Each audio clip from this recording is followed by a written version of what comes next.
Bonjour, je suis Parfait Ouattara. Je suis très ravi de recevoir l'équipe de Abidjan Web News dans les locaux de TaxiJet. Le diagnostic que nous faisons aujourd'hui du transport urbain, c'est une nette amélioration du transport il y a de cela 5-6 ans. Le privé, le gouvernement et tout le monde essaie d'apporter sa pierre à l'édifice pour permettre à ce que le transport urbain devienne beaucoup plus sécurisé, confortable, accessible.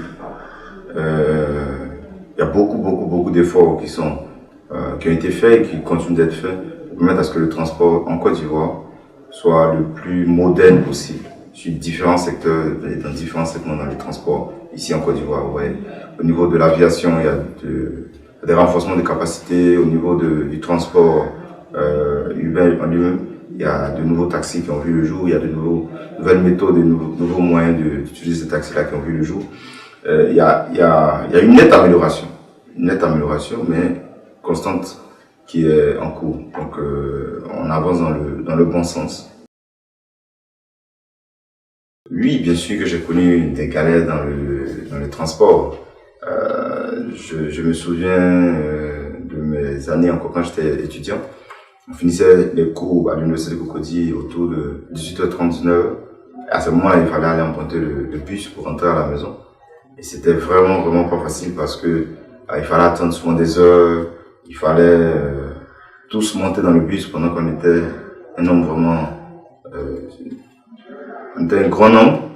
Être dans ce bus-là, ça nous permettait pas vraiment de pouvoir sentir le confort. Et souvent, il y avait des risques de se faire agresser, de perdre des objets dans le bus.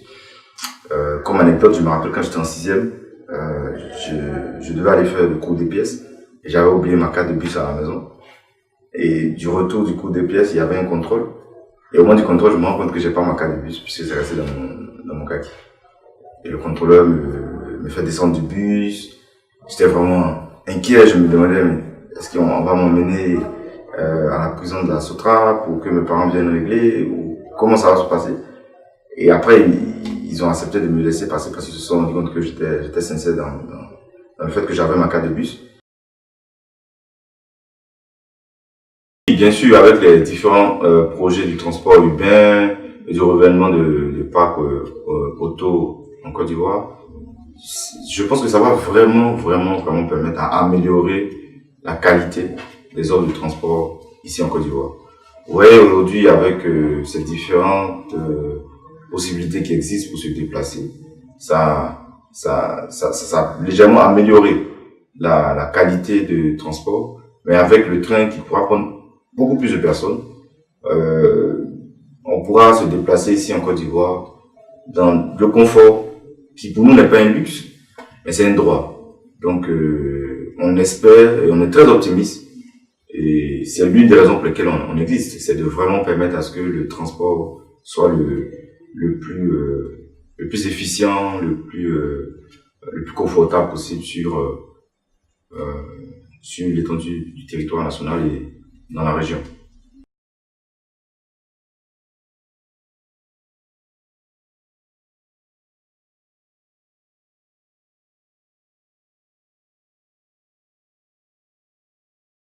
Oui, dans le monde, il existe plusieurs moyens de se déplacer de façon intelligente, de façon connectée. Ça permet aux différents usagers de pouvoir optimiser leur temps de déplacement, de pouvoir prendre des rendez-vous et être sûr d'être là-bas à l'heure sans avoir à vivre des moments de longs bouchons parce qu'il y a trop de véhicules connectés.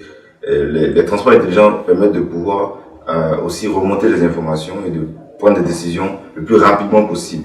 Ici en Côte d'Ivoire, ce qui est fait déjà au niveau du transport humain, du taxi, il y a des applications qui ont été développées qui permettent de savoir la disponibilité, de rassurer les différents usagers, de savoir combien on aura payé, de savoir qui on a affaire et tout ça.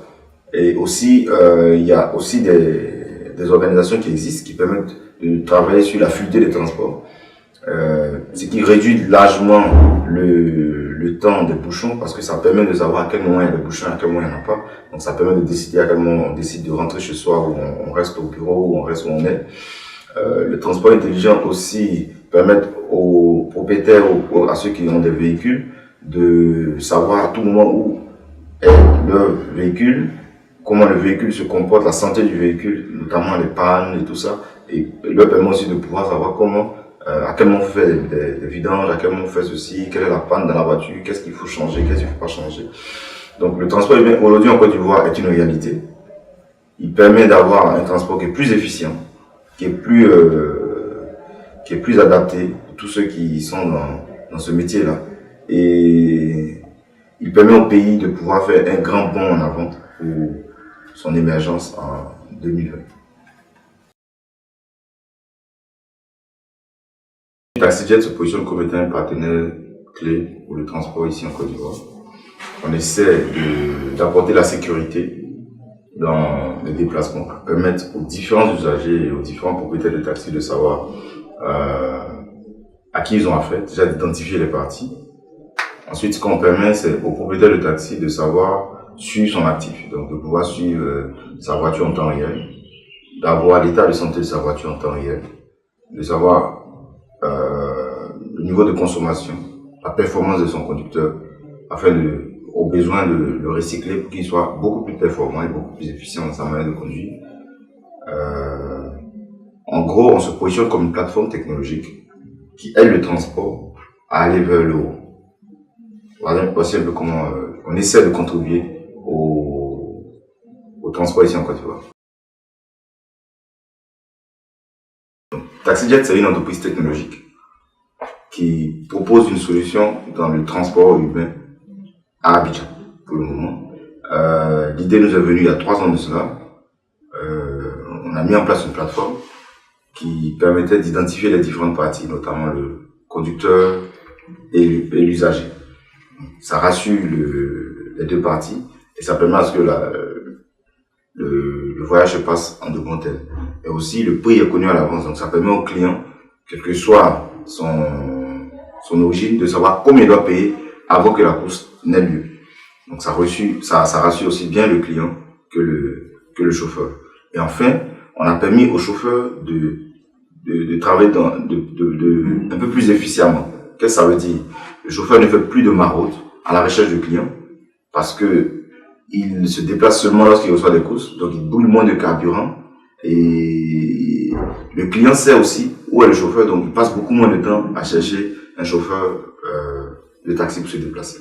Donc en gros, on les connecte et on leur permet de pouvoir avoir un trajet vraiment confortable, sécurisé, abordable et on permet à ce que les taxis soient le plus accessibles possible sur l'ensemble du territoire abidjanais. En un mot, TaxiJet se positionne comme étant la plateforme technologique qui permet aux chauffeurs de taxi d'être plus efficients, d'être plus professionnels, d'être plus efficaces et qui permet aussi aux usagers qui utilisent le transport de se sentir en sécurité avec le confort à des prix imbattables sur le marché. L'innovation majeure de TaxiJet dans le transport urbain se décline en 3 points. Le premier point, c'est déjà de permettre aux usagers d'identifier leurs conducteurs, donc de savoir qui ils ont affaire.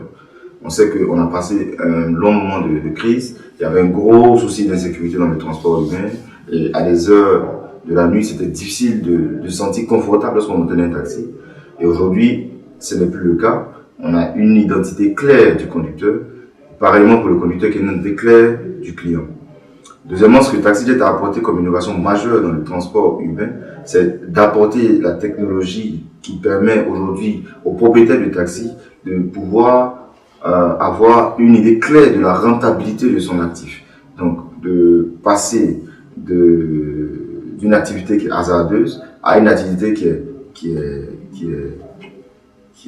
planifiable et qui, à la fin de 2-3 ans, on peut savoir combien exactement on va gagner. Donc ça permet d'avoir une certitude beaucoup plus grande qu'il y a de cela 3 ans. Et le troisième point, qui est vraiment majeur pour nous, c'est de transformer les chauffeurs de taxi classiques qui, pour la plupart, n'ont malheureusement pas pu avoir la chance d'être formés à ce métier, de basculer de chauffeurs à devenir des commerciaux. Donc, ils sont formés, on leur donne la base du métier, on leur permet plus ou moins de comprendre qu'est-ce que cela implique d'être un chauffeur de taxi, qui est un métier noble, et qui est un métier respectable.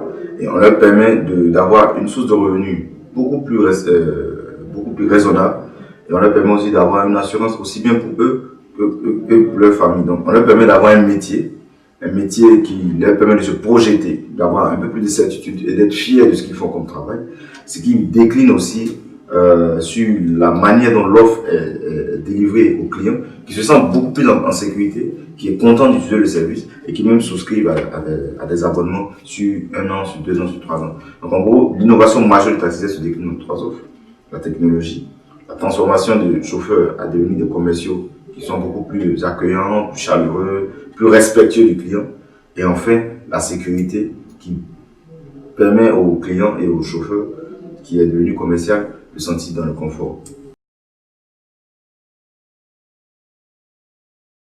Bien sûr, on se projette dans le futur et dans les 2-3 prochaines années, on espère avoir sur notre plateforme 80% de l'ensemble des taxis qui circulent à Abidjan. Et ces chauffeurs de taxi là, devenir des chauffeurs professionnels, donc des commerciaux, qui pourront être en mesure de vendre la Côte d'Ivoire, parce que c'est ce qu'on fait quand on fait du transport, c'est l'image de la Côte d'Ivoire qu'on vend, donc de mieux vendre la Côte d'Ivoire, et aussi de mieux vendre notre belle ville qui est la ville d'Abidjan, et aussi permettre à ce qu'on réduise significativement le nombre de chômeurs qui existent sur notre topic. Vous savez, en moyenne, sur une voiture qui roule, il y a trois commerciaux qui sont connectés. Donc, imaginez-vous qu'on arrive à avoir 15 000 ou 20 000 taxis connectés sur notre plateforme. Ça fera entre 45 000 et 60 000 emplois qui seront créés. Donc, il y a beaucoup plus de gens qui vont sortir de la situation précaire dans laquelle ils vivaient avant de travailler avec nous. Et ça va aussi réjaillir sur l'économie nationale de notre pays. Donc, on se positionne en gros comme un acteur clé qui va utiliser la technologie pour pousser vers le haut le transport dans un cercle vertueux et aussi qui va permettre à réduire considérablement le nombre de chômeurs qu'on a aujourd'hui en Côte d'Ivoire, permettre à ce que le pays puisse être le leader dans le transport en Afrique en utilisant les technologies, permettre à ce que le pays puisse être un pays qui emploie et qui permet à ses ressortissants et à ceux qui vivent sur son sol d'avoir facilement de l'emploi. La voiture autonome, franchement on y travaille, On espère que dans les 5-10 prochaines années, on pourra enfin avoir la voiture autonome ici en Côte d'Ivoire. Mais avant, il y a un certain nombre de choses à faire. Vous savez, on a un gros souci d'adressage, pas seulement en Côte d'Ivoire, mais partout en Afrique. Donc il faut qu'on ait des voies qui sont beaucoup plus adressées, il faut qu'on puisse pouvoir à tout point sur la surface de notre territoire, pouvoir préciser l'endroit où c'est. Aussi, il faut qu'il y ait une bonne formation qui soit donnée à l'ensemble des usagers de la route, dans la manière de conduire, dans le respect des feux tricolores. Parce que vous savez, une voiture autonome, c'est une voiture qui, elle, interagit avec des machines, pas avec des humains. Donc, en gros, quand le feu passe au vert pour une voiture autonome, elle s'engage. Et le gros risque avec ça, c'est d'avoir des usagers qui ne vont pas respecter le feu, il y aura des accidents. Donc on se dit dans 5-10 ans, après avoir passé une bonne couche de sensibilisation et d'éducation des différents usagers, ça va permettre à ce que tout le monde puisse respecter déjà les feux tricolores, le code de la route. Et ensuite, à cela s'ajoute l'adressage des voies et des routes qui va aussi permettre de faciliter à ces différents véhicules qui utilisent des GPS, donc qui utilisent des maps, là, de pouvoir mieux s'orienter, de pouvoir mieux se déplacer avec des risques d'erreur qui seront beaucoup moins en termes de précision. Donc je vois les véhicules autonomes dans les 5 ou 10 prochaines années ici en Côte d'Ivoire.